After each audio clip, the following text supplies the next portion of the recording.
ونؤمن به ونتوكل عليك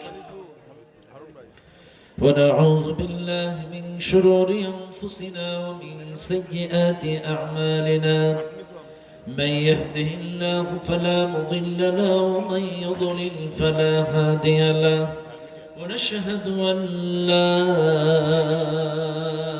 إله إلا الله وحده لا شريك له ونشهد أن سيدنا ونبينا ومولانا محمدا عبده ورسوله الذي أرسله بالحق بشيرا ونذيرا وداعيا إلى الله بإذنه وسراجا منيرا فقد قال الله تعالى في كلامه المجيد وفرقانه الحميد সবাই পড়েন আউযু বিল্লাহি মিনাশ শাইতানির রাজীম বিসমিল্লাহির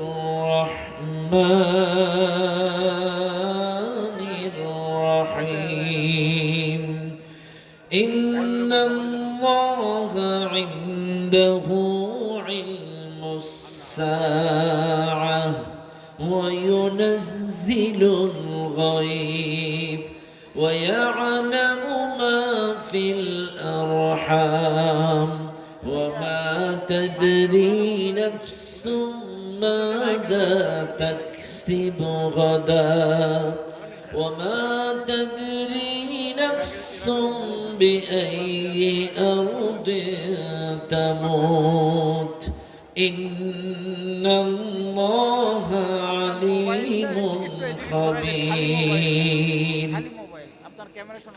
وقال تعالى إن الله وملائكته يصلون على النبي يا أيها الذين آمنوا صلوا عليه وسلموا تسليما درود إبراهيم اللهم صل على محمد وعلى آل محمد كما صليت على إبراهيم وعلى آل إبراهيم إنك حميد مجيد اللهم بارك على محمد وعلى آل محمد كما باركت على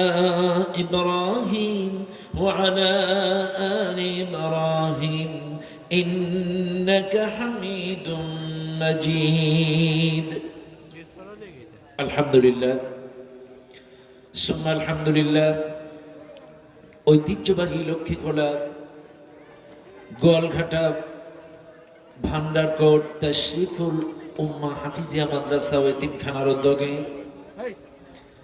আজকের এই 15তম বার্ষিকী বিশাল ওয়াজ মাহফিলের সুযোগ্য সম্মানিত সভাপতি জনাব হাফেজ মোহাম্মদ রিয়াজুল ইসলাম সাহেব, আল্লাহ তাআলা ওনাকে কবুল করুন, বলেন আমিন। আজকের মাহফিলে আমার আগে মনোমুগ্ধকর আলোচনা শুনিয়ে আপনাদেরকে মুগ্ধ করেছেন প্রখ্যাত আলেমে দ্বীন জনাব আলহাজ হযরত মাওলানা মুফতি সরওয়ার হোসেন সাহেব। আলোচনা করেছেন মাওলানা মুহাম্মদ আলী, আলোচনা করেছেন আলহাজ হাফেজ কারি মাওলানা মুস্তাফিম বিল্লাহ সহ আরো অন্যান্য উলামা ইকরাম। আজকের মাহফিলের প্রত্যেকটা আলোচককে আল্লাহ সুস্থ এবং নেক হায়াত দান করুন, বলেন আমিন। মঞ্চে উপস্থিত এলাকার সুনামধন্য ব্যক্তিবর্গ, মুরব্বিয়ানে কেরাম, শিক্ষক মণ্ডলী, দায়িত্বশীল বর্গ, ডানে বামে সামনে উপস্থিত, দূর দূরান্ত থেকে আগত দিনদার মুত্তাকিন পরেজগার ভাই ও বাবাজিরা, পর্দার আড়ালে শ্রদ্ধেয়া আমার সম্মানিত মা ও বোনেরা, সকলকেই সুন্নাত তরিকা অনুযায়ী সালাম জানাই। আসসালামু আলাইকুম ওয়া রাহমাতুল্লাহি ওয়া বারাকাতুহু।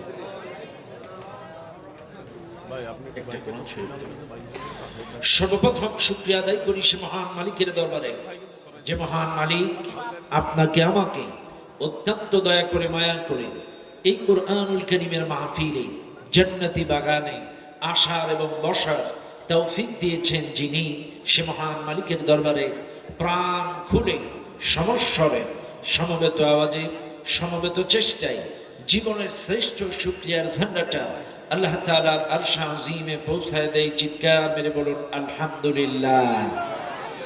আর একটু জোরে বলুন আলহামদুলিল্লাহ।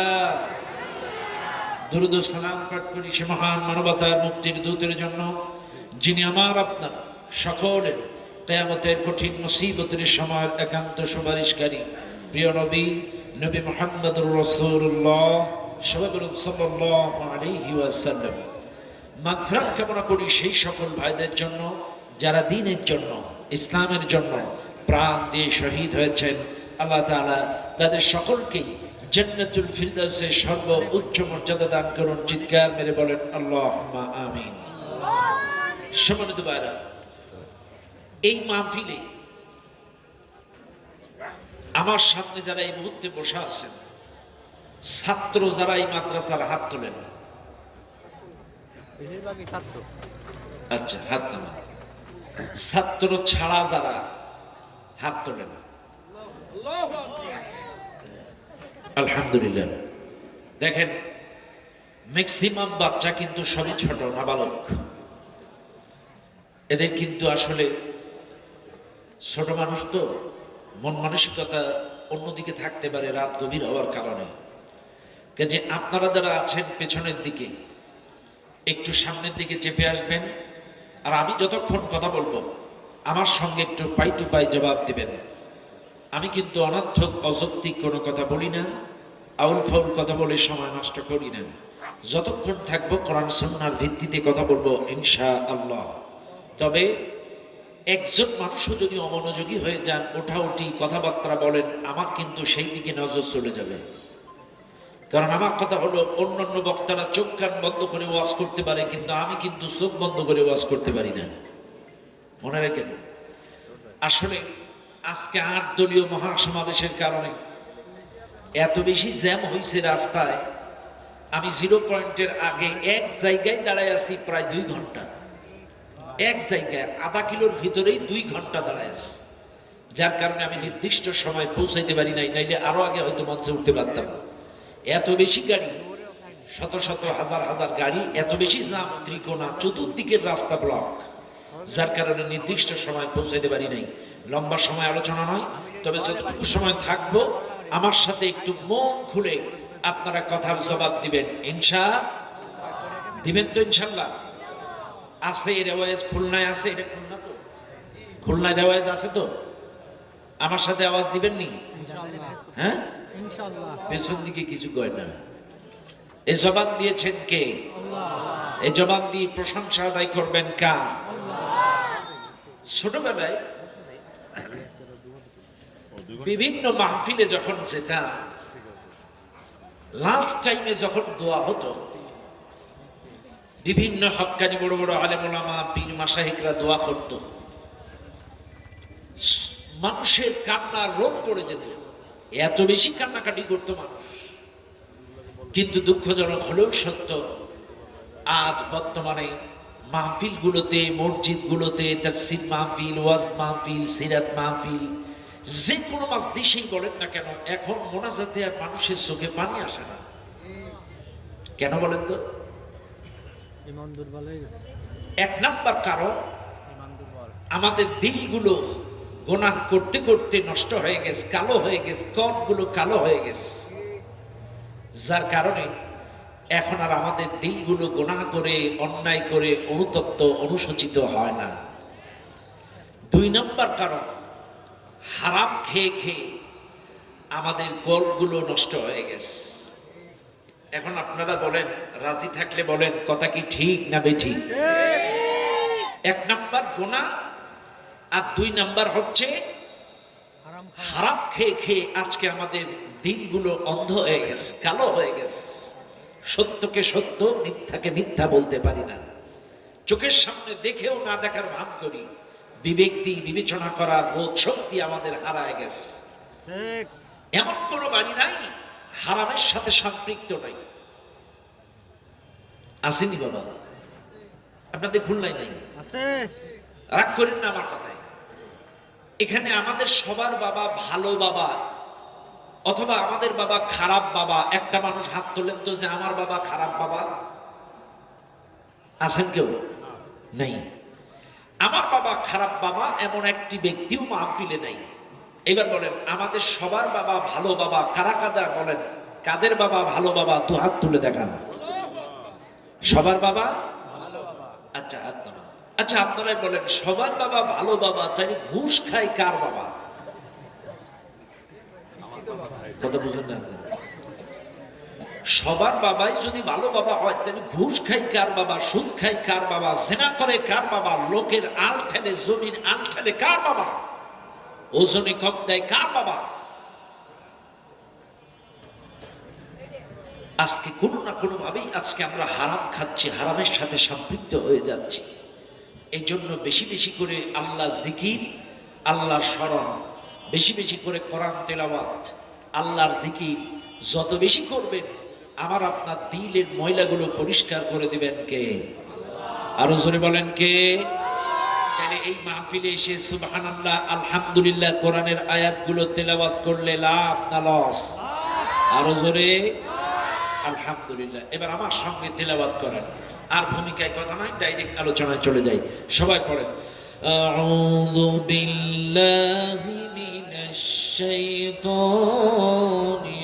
রাজীম বিসমিল্লাহির রাহমানির রাহিম ইন্নাল্লাহা عنده علم الساعة وينزل الغيث ويعلم ما في الأرحام وما تدري نفس ماذا تكسب غدا وما تدري نفس بأي أرض تموت إن الله عليم خبير صدق الله العظيم।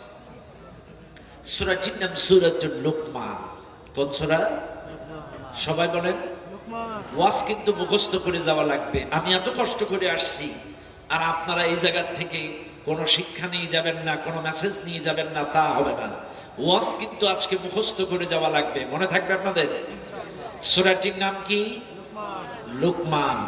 এই কোরআনের 114টা সূরার ভেতরে 31 নাম্বার সূরা। কত নাম্বার সূরা? এই সূরাটার মোট আয়াত সংখ্যা 34, রুকু সংখ্যা 4। এই সূরাটার 34 নাম্বার আয়াত আমি আপনাদের সামনে তেলাওয়াত করেছি, ভালো করে খেয়াল রেখেন। এখন আসেন এই কোরআনের কোনো একটি আয়াত জানতে গেলে, বুঝতে গেলে, তাফসীর বুঝতে গেলে আগে জানতে হয় শানে নুজুল। শানে নুজুল যদি জানা থাকে আলোচ্য আয়াতের মূল বিষয়বস্তু আয়নার মতো ক্লিয়ার হওয়া যায়। 114টি সূরার 88টা নাজিল হয়েছে মক্কায়, বাদ বাকি সূরা নাজিল হয়েছে মদিনায়। মনে রাখবেন তৎকালীন সময়ের মক্কা এবং মদিনার সমসাময়িক সমস্যার আলোকে এক একটি আয়াত আল্লাহ নাজিল করে সেই সময়ের সমসাময়িক সমস্যার সমাধান আল্লাহ তাআলা দিয়েছেন। এখন আমি যে আয়াতটি তেলাওয়াত করলাম 34 নাম্বার আয়াতটা নাজিল হওয়ার কারণ কি খেয়াল করেন।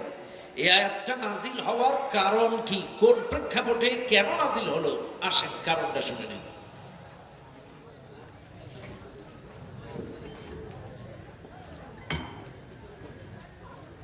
মক্কায় গ্রামীণ অঞ্চলের একজন সাহাবী, প্রত্যন্ত অঞ্চলের একজন সাহাবী, এই সাহাবীটার নাম ছিল হারিস ইবনে হাবশা রাদিয়াল্লাহু তাআলা।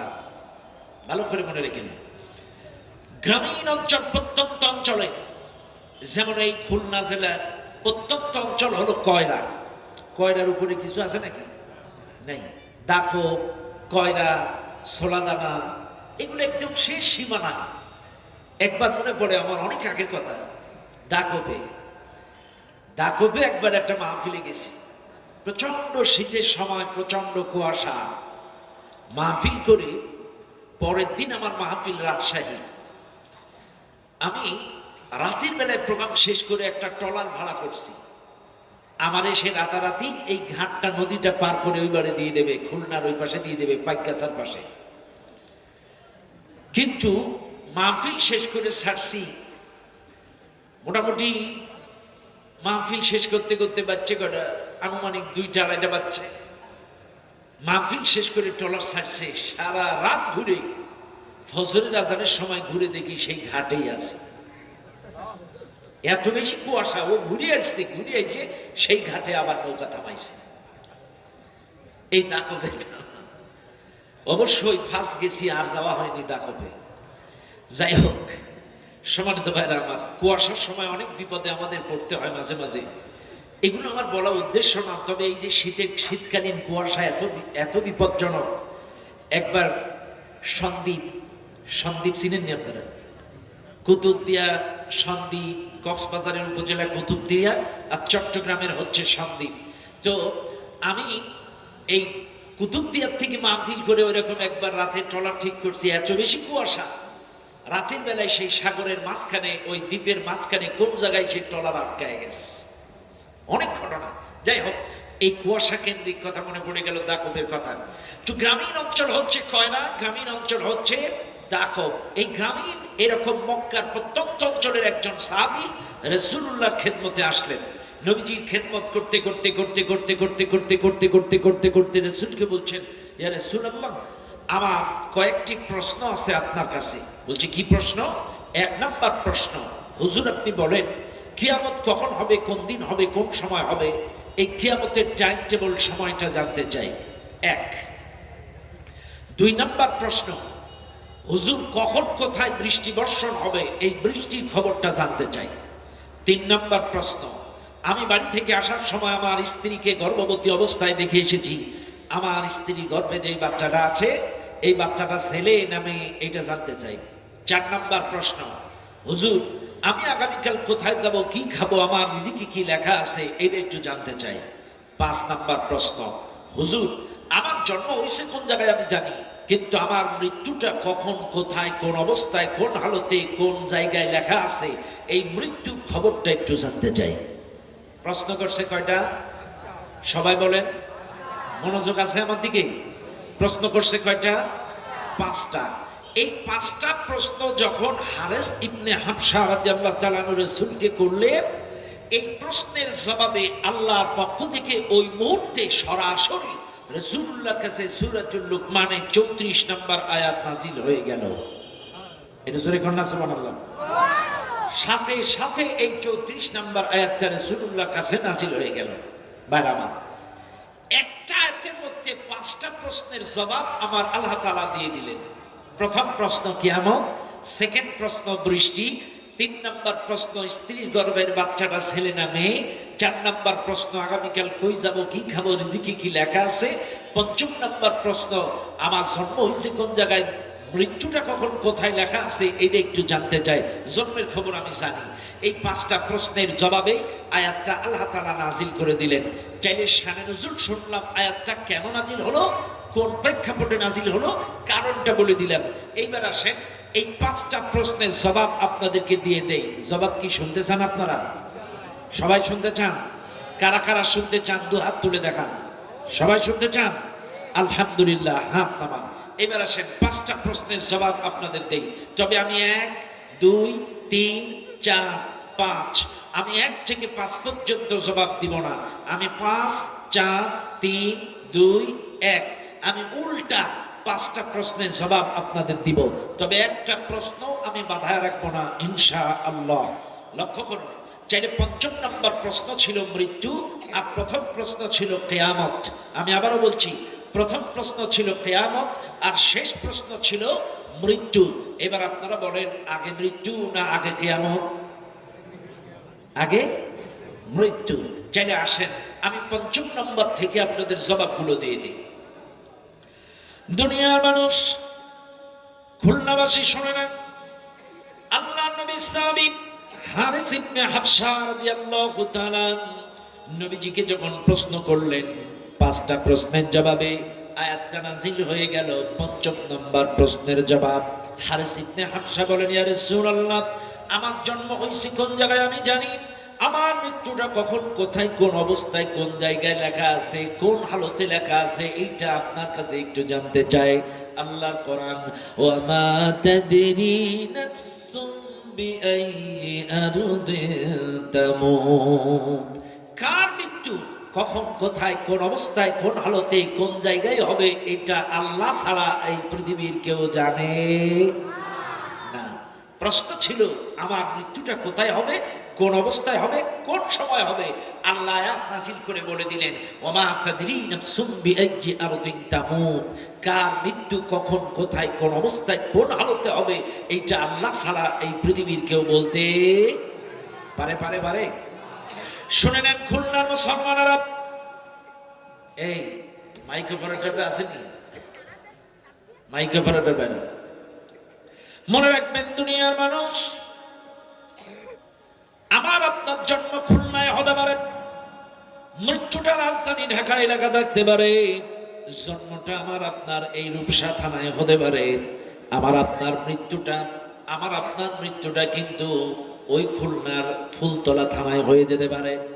জন্মটা এই এলাকায় হতে পারে, মৃত্যুটা রাজশাহী হতে পারে, মৃত্যুটা বরিশালে হতে পারে, মৃত্যুটা রংপুরে হতে পারে। জন্ম আপনার খুলনায়, জন্ম আপনার বাংলাদেশে, মৃত্যুটা আপনার ইউরোপ আমেরিকায় হয়ে যেতে পারে। আবার কপাল যদি ভালো হয়, জন্ম আপনার বাংলাদেশে, মৃত্যুটা আপনার আল্লাহর ঘর তাওয়াফ করতে করতে সৌদি আরবে মক্কার মাটিতেও হয়ে যেতে পারে। পারে কি পারে না? মৃত্যু কার, কখন, কোথায়, কোন অবস্থায় হবে কেউ জানে না, কিন্তু মানুষ কিন্তু মৃত্যু সম্পর্কে বেখবর। খেয়াল করেন, মানুষ দুনিয়া করে পাগল, দুনিয়া করে পাগল, বাড়ি গাড়ি, টাকা পয়সা, সম্পত্তি। আজকে মানুষ কই যাচ্ছে 500 টাকার জন্য, 1000 টাকার জন্য এমন রিস্ক নিচ্ছে। আজকে সাম্প্রতিক এই 2-1 দিন দেখতেছি, ওই যে ফেসবুকের এক কন্টেন্ট তৈরি করতো এক টিকটকার, কি বলে, আগুনে একটা শীতকালীন একটা কন্টেন্ট বানাতে যে ওর শরীরে 70% পুড়ে গেছে। আলামিন 70% তার শরীরে পুড়ে গেছে। এত টাকার পিছনে ছুট, আরে কপাল পোড়া, তুই দুনিয়ার টাকার পিছনে ছুটছিস, কিন্তু ওই আগুনের জন্য লাভ দিলি একটা খানায়, জাহান্নামের আগুন থেকে বাঁচার জন্য কত বড় লাভ দেওয়া উচিত।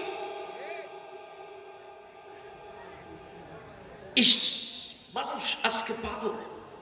এখন কেউ যদি মারা যায় বলে, তাগড়া জওয়ান, 30 বছর বয়স, এখনো মৃত্যুর সময় হয়নি। কথাখানা, তাগড়া জওয়ান, 30 বছর বয়স, এখনো মৃত্যুর সময় হয়নি। নাউজুবিল্লাহ বলবেন না?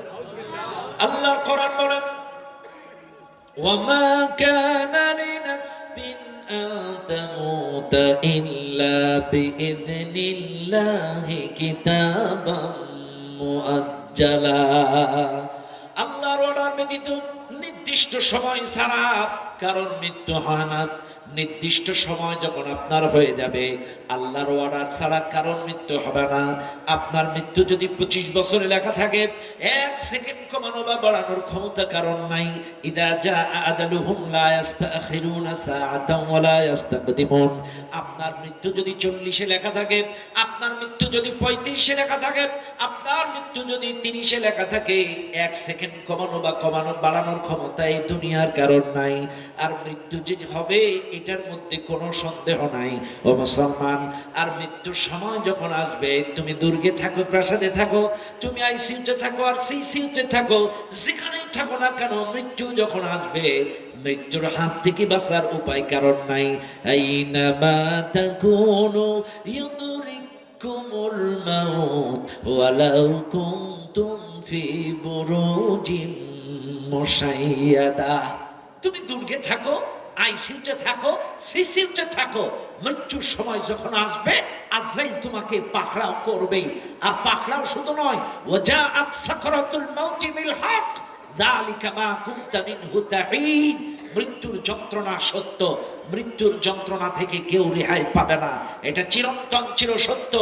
নবীরা পর্যন্ত মৃত্যুর যন্ত্রণা থেকে রেহাই পায়নি। আজকে কই যাচ্ছেন? কার পিছনে ছুটছেন দুনিয়া দুনিয়া করে? এক সপ্তাহের জন্য ঢাকায় গেলে 2টা জামা 2টা লুঙ্গি প্রয়োজনীয় টাকা গুছিয়ে নিয়ে যান। 1 মাসের জন্য বিদেশে গেলে প্রয়োজনীয় কাপড় চোপড় টাকা পয়সা গুছিয়ে নিয়ে যান। ভাইরে, এখনই যদি আপনার নিঃশ্বাসটা শেষ হয়ে যায়, ওই কবরের জন্য কতটুকু প্রস্তুতি আপনাদের আছে? কি প্রস্তুতি আছে আপনাদের? এই 2 দিনের দুনিয়া, একটা মশার কামড় থেকে বাঁচার জন্য 2000 টাকার মশারি টাঙ্গান। একটা মশার কামড় থেকে বাঁচার জন্য 2000 টাকার মশারি। অথচ আপনার কবরে মশারি নাই, লেপ নাই, কম্বল নাই, কাঁথা নাই, কোনো আধুনিক প্রস্তুতি কিচ্ছু নাই। এই কবরের জন্য কি প্রস্তুতি আপনার আছে? কেমনে যাবেন? কি নিয়ে যাবেন? ওমা তাদরি নাফসুম বিআইয়ি আরদিন তামুত। কার মৃত্যু কখন কোথায় কোন অবস্থায় কি হালতে হবে এই দুনিয়ার কোনো মানুষ বলতে পারে না। এই জন্য আপনাদেরকে বলে যাই, এই মাহফিলে যারা আছেন সদা সর্বদা প্রস্তুতি গ্রহণ করবেন। মনে রাখবেন, আজকের দিনটা যদি পান, মনে রাখবেন এটাই আপনার জীবনের শেষ দিন। আর রাতে যদি কোনোভাবে পৌঁছান, মনে করবেন এটাই আপনার জীবনের শেষ রাত। এদেশের মানুষ আপনারা বলেন, এই মাহফিলে 99% মানুষ বলতে পারে, অথবা 100%ও বলতে পারে ঘুম পাড়ার দোয়া কি, এটা যদি আপনাদের কাছে জিগাই আপনারা বলতে পারবেন আল্লাহুম্মা বিইসমিকা আমুতু ওয়া আহইয়া। সুন্দর করে আপনারা নাম দোয়াটা পড়তে পারবেন। এবার বলেন তো, এই দোয়া মুখস্থ আছে কাদের কাদের? একটু হাত তোলেন, হাত নামান। এবার একজন বলেন এই দোয়ার অর্থটা কি বলতে পারবেন? হ্যাঁ, এই দোয়াটার অর্থ কি একজন বলতে পারবেন? আহা, ছোটবেলা থেকে দাদির মুখে, দাদার মুখে, নানার মুখে, নানির মুখে, মায়ের মুখে, বাবার মুখে, হুজুরের মুখে, মুয়াজ্জিনের মুখে শুনতে শুনতে মুখস্থ। কিন্তু এটা যে কি বললাম, আল্লাহুম্মা বিইসমিকা আমুতু ওয়া আহইয়া, আল্লাহ তোমার নামে মৃত্যুবরণ করতেছি। আহ, আমুতু, তোমার নামে মৃত্যুবরণ করতেছি। যদি তুমি জাগাও তাইলে আবার উঠবো। তাইলে এই দোয়া পড়ে আপনি ঘুমাচ্ছেন। ঘুম ভাঙলে সকাল, না ভাঙলে পরকাল। কার পিছনে ছুটছেন? কোথায় ছুটছেন? গাড়ি বাড়ি টাকা পয়সা। অবুঝব কার পিছনে তুমি ছুটছো দিবারাতি। ভেবে দেখো কেউ হবে না, ভেবে দেখো কেউ হবে না কবরের ওই সাথী। কার পিছনে তুমি ছুটছো দিবা রাতি। ছেলে কাঁদবে খাটি ধরে, মেয়ে কাঁদবে বিলাপ করে। ছেলে কাঁদবে খাটি ধরে, মেয়ে কাঁদবে বিলাপ করে। ও তোর ছেলে মেয়ের কান্না দেখে, ছেলে মেয়ের কান্না দেখে কাঁদবে প্রতিবেশী। কার পিছনে তুমি ছুটছো দিবা রাতি। শুনেন, আল্লাহ আপনার শুরুটা দেখবে না, আল্লাহ আপনার শেষটা দেখবে। আল্লাহ আপনার শেষটা দেখবে। আল্লাহ ওমর রাদিয়াল্লাহু তাআলা শুরু দেখবে না, আল্লাহ খাব্বাবের শুরু দেখবে না, আল্লাহ বেলালের শুরু দেখবে না, আল্লাহ দেখবে তাদের শেষটা। আল্লাহ আপনাদের শুরুটা দেখবে না, আল্লাহ দেখবে আপনাদের শেষটা। আপনার শেষটা নামাজরত অবস্থায় হলো কিনা, আপনার শেষটা ইমানের হালতে হলো কিনা, আপনার শেষটা কোরআন তেলাওয়াত করতে গিয়ে হলো কিনা, আপনার শেষটা কোরআন প্রতিষ্ঠায় শাহাদাতি মৃত্যু হলো কিনা, আপনার শেষটা আল্লাহর ঘর হজ করতে যেয়ে হলো কিনা, আপনার শেষটা ইমানের হালতে কোরআনের তালিম দিতে যেয়ে, কোরআন পড়তে গিয়ে, হাদিস পড়তে গিয়ে রাসূলের তরিকা মোতাবেক হলো কিনা, আল্লাহ এটাই দেখবে। আল্লাহ আপনার শুরু দেখবে না। শোনো, তোমার শুরু যদি, তোমার শেষ যদি সেজদায় হয়, সেজদারত অবস্থায় আল্লাহর দরবারে উঠবে। তোমার শেষটা যদি কোরআন তেলাওয়াত করতে গিয়ে হয়, ওই অবস্থায় কিয়ামতে উঠবে। তোমার শেষটা যদি ঈমানের হালতে হয়, ঈমান নিয়ে আল্লাহর আদালতে উঠবে। তোমার শেষটা যদি শাহাদাতি মৃত্যু হয়, রক্তমাখা কাপড় নিয়ে আল্লাহর আদালতে উঠবে। আর শেষটা যদি গাজার আড্ডায় হয়, জুয়ার আড্ডায় হয়, জিনার আড্ডায় হয়, ওই জুয়া করতে খেলতে উঠবেন, জিনা করতে করতে উঠবেন, পরকিয়া করতে করতে উঠবেন। আপনার শেষটা যে অবস্থায় হবে, ওই অবস্থায় আপনি কিয়ামতে উঠবেন। ওমা তাদরি নাফসুম বিআইয়ি আরদিন তামুত।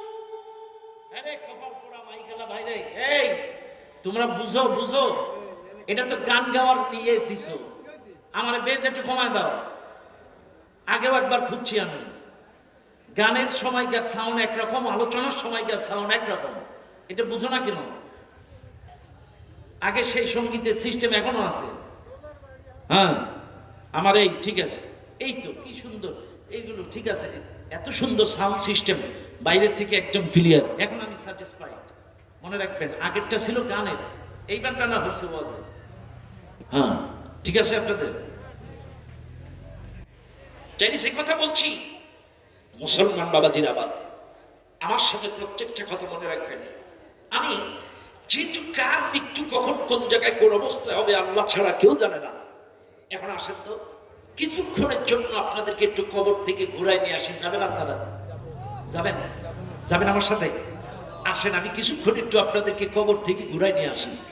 আমি কিছুক্ষণের জন্য একটু চোখ বন্ধ করেন, আমি একটু আপনাদেরকে কবরের জিন্দেগিটা ঘুরাই। যেহেতু কার মৃত্যু কখন কোথায় কোন অবস্থায় হবে, আর কি অবস্থায় গেলে কি হালতে তার কবরের পরিণতি কি হবে। আপনি যদি নাফরমান অবস্থায় যান, আপনার পরিণতি কবরে কি হবে। আপনি যদি ঈমান নিয়ে যান, আপনার কবরের পরিণতি কি হবে। একটু কিছুক্ষণের জন্য আপনাদেরকে একটু কবরের জিন্দেগিটা একটু ঘুরায় নিয়ে আসি। একটু মনে করেন আমি আপনাদেরকে নিয়ে যাচ্ছি, আমার আলোচনা শুনবেন আর চোখ বন্ধ করে অনুভব করবেন এই মুহূর্তে আপনি কবরে আসছেন। একটু অনুভব করবেন বাস্তব চিত্রটা কেমন হতে পারে। এটা আমি একটু কিছুক্ষণের জন্য আপনাদেরকে নিয়ে যাচ্ছি। মনে করেন আপনি মৃত্যুবরণ করছেন, আপনার আপনজন, প্রিয়জন, আপনার পাখিরা, আপনার কলিজার টুকরা আত্মীয় স্বজন সব কিছু আমাদের গোসল দিয়া কাপড়ের কাপড় পরে। এই যে আজকে সকালে আমার একজন ফুফাতো বোন স্ট্রোক করেছে ফজরের নামাজের পরেই, সে মারা গেছে। আসরের নামাজের পর হ্যাঁ জানাজা হয়েছে, এরপরে আমি তার জানাজার ইমামতি করছি। ভাইরা আমার, আজকেই, গতকালকেও তার সাথে দেখা, অথচ আজকে সেই বোনটা দুনিয়ার মধ্যে নাই। আসেন তো, আমি নিজে হাতে তারে মাটিতে কবরে নামালাম, খাটিয়ার থেকে সেই বোনটাকে নামালাম খাটিয়ার থেকে, খাটিয়া ধরে তার আপনজনের হাতে তুলে দিলাম, তারা নিচে নামালো। ভাইরে একটু খেয়াল করেন, আপনাকে আমাকে কবরে রেখে আসলো। এই কবরে রাখার সময়টা, আপনি যখনই মারা যান, রাত 10টা, রাত 3টা, রাত 12টা, সকাল 10টা, সকাল 6টা, সকাল 8টা, যেই সময় আপনি মারা যান না কেন, আপনার কবরের সময়টা হবে আসর টু মাগরিব। আমি আবারও বলছি, আপনি যেই টাইমেই মারা যান না কেন, আপনার কবরের সময়টা হবে আসর টু মাগরিব।